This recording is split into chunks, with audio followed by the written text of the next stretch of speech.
Okay, here we go. We've got we've got all the.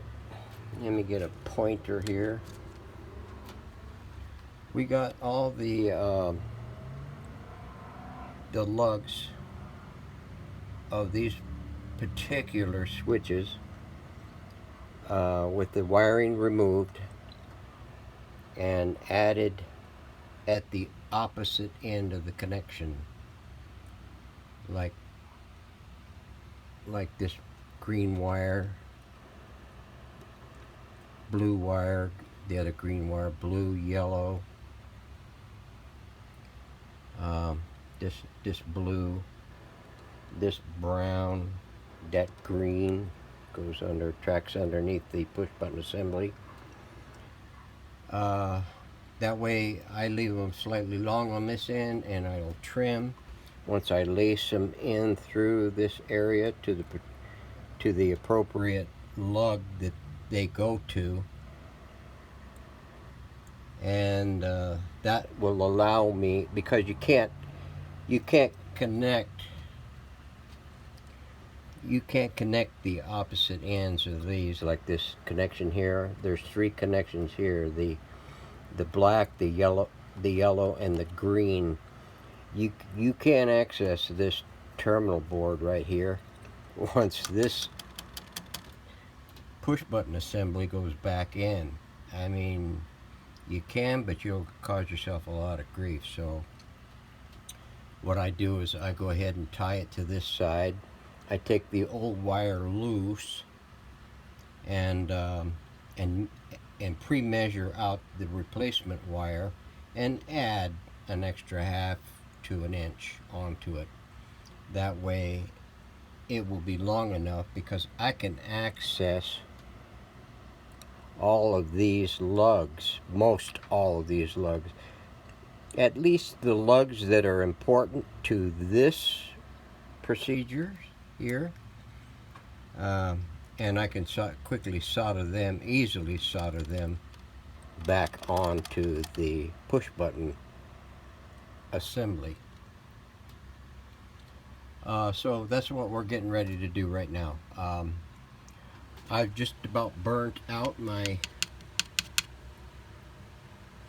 soldering gun. It started smoking. What's usually wrong with these is they only got like a 25% duty cycle. This one here, it says duty cycle 1 minute on, 4 minutes off, which is adequate, more than adequate for a lot of these things. But the situation when you get to something that has, for instance, this one, see how gammoglobular that is? I mean, there's a lot of connections on that lug, on that terminal board, and in a minute's time you'll probably get it liquefied enough. That's why I take and I heat it until it liquefies as much as can be within reason, within 30 seconds hopefully. You can use the high setting on that is full trigger, liquefy it. Use the solder sucker to suck your solder really good, and it will get rid of the excess solder, so that way you can go back in the next 30 seconds after that thing has a chance to cool down a little bit, and unloop your wire and everything and prep it for the new wire. Well, there were so many things, components on this board that were multiple connections, that it practically overworked this thing and started smoking on me out of this vent. But it wasn't from from the copper coiling on the heater element. It was the switch. The switch, I've gone through probably 4 of these guns in 3 years thereabouts, and every last one of them is the switch. And I don't know if you can get other switches for this doggone thing, but I think I tried and couldn't do it. So anyway, I had this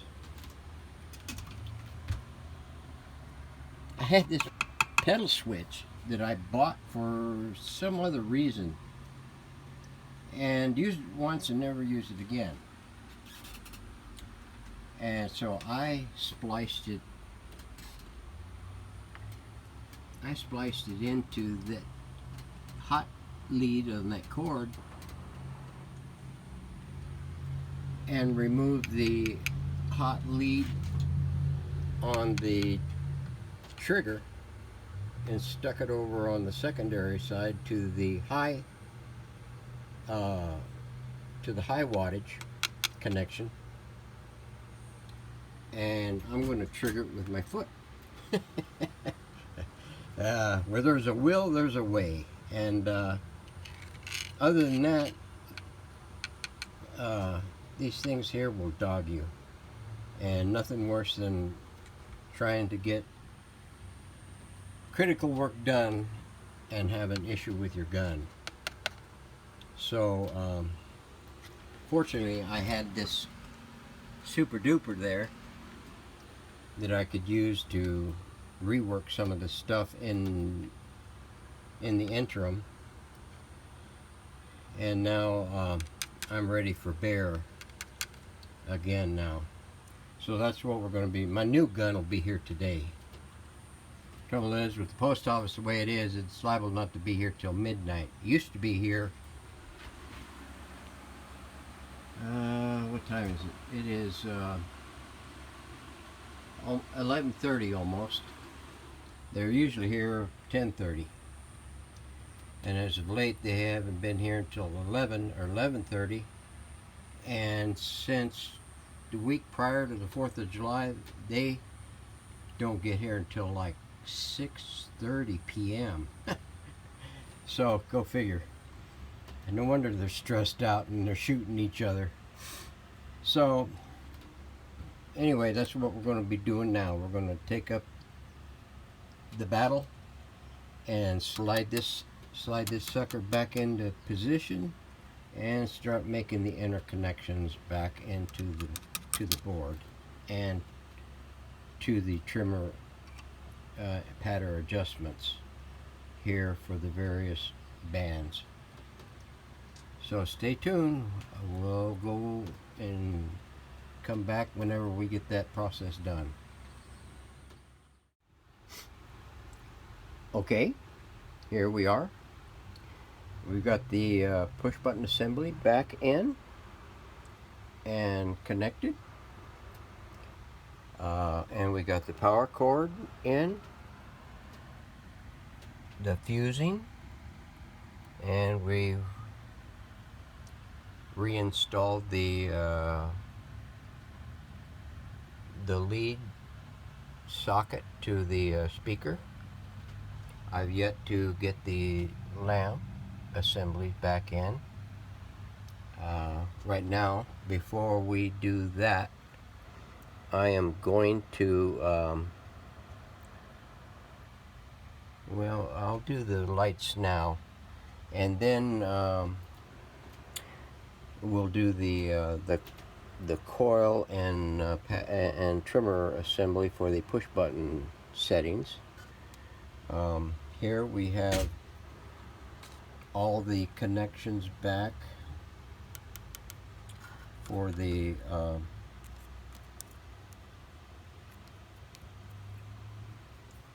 push button connections to the chassis. There's a lot of replaced wire in here. All that blue wire is new. The red wire is new. The black is new. Who knew? The green right here is new. Back into there. This was somewhat easier to do on this one. And like I said, this is the third one of this type that I have done. And fortunately for me, I had the tracings that I did, I believe, on the second one. I didn't quite do it on the first one, and that one there was a tussle, but we managed. We've got the power cord in, polarized power cord. Now on this, one thing I wanted to point out was on this schematic, it shows that bakelite block, or the cap block, which is this thing right here. It has two safety capacitors in it, one for each side of the AC line. Now if you notice here, they got the switch on the back side of these, which means to me that there's always power on these two cap capacitors. So I decided I didn't like that, so I moved to modify it and bring the power in to the fuse and the fuse out to the switch, and then the other side back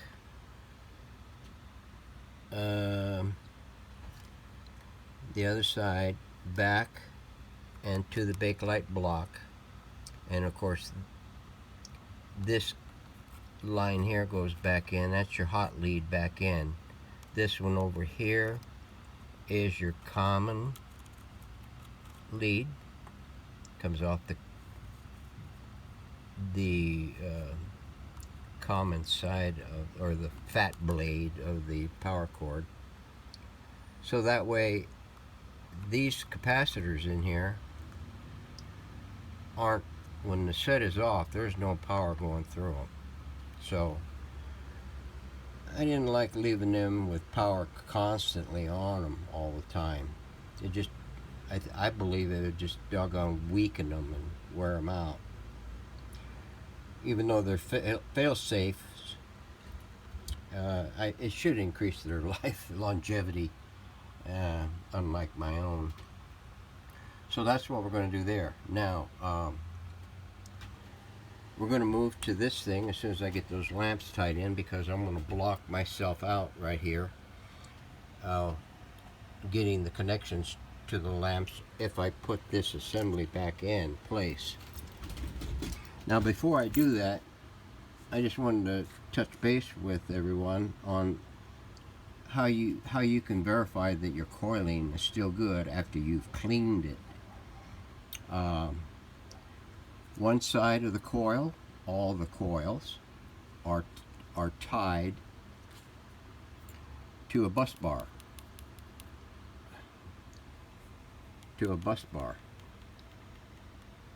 Yeah, it's shadowing. And it's grounded to the can here. That's the mount is, and which is when you put it back in the chassis, the screws grounded. All the coils are connected to that bus line, and then all the other sides are these bare wires right here. When I put these back in, I'm going to do like I did the 150 and the 155 and most all the other Philcos. I'm going to put some of that white tube on it to insulate it from any possibilities that I might, these things might touch other components when they go back in, because they ride just above all this other stuff here. There might not be enough lead to touch anything else, but I just like doing that because it looks more professional And the reason I call these refurbished is because it implies an upgrade or an improvement to the original design. Now you can go crazy if you want, but I don't. I go out, stick my neck out there a little further than most people do. Okay, so to check these coils, just come in here. You can hear that. I don't know if you can hear that noise. And just touch each side of these leads to the coil, and put your other side of your meter on the bus bar, the grounding bus, and you get that continuity tone. You know you've safely done it, and it's ready for prime time. So that's what we're going to do. So stand by. There'll be more later. Okay, we've got this assembly back in and connected.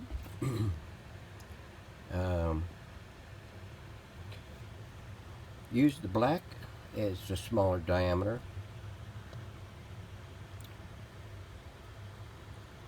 And then the white, and put a little bit of shrink tube on the tips of these to kind of clean it up, because this old cloth covered wire, it frays a lot at the ends, and on the ones that are a little stiff, I slip some on the stuff that where it has been bent and broken.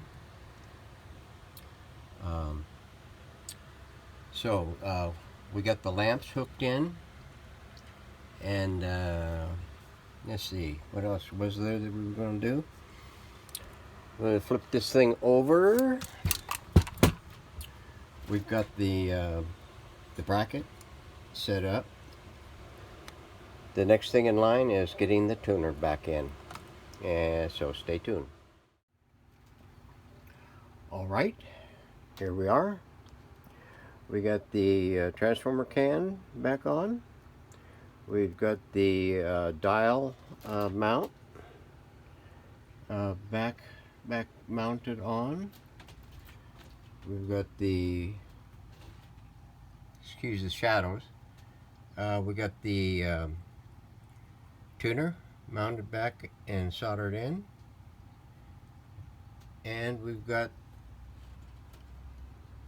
new dial drive string on the drive drum.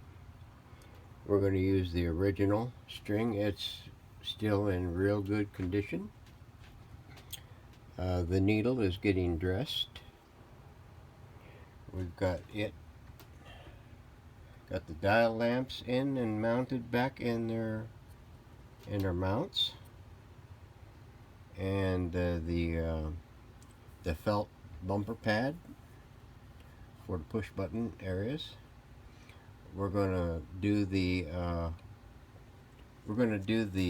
light baffle right now. Most people would probably clean this as best they could, but it has some shadowing issues on the thing. I'm just going to replace it with a new one, and we'll get the new one mounted back up on the thing. By that time, the dial needle should be ready to be put back into place, and then we can start putting the push button spring pads back in and get them situated in, and we'll clean up the dial plate, the dial glass, and get it mounted up, because the glass holders are ready to go. And then we're going to be pretty close to a test, so stand by for more.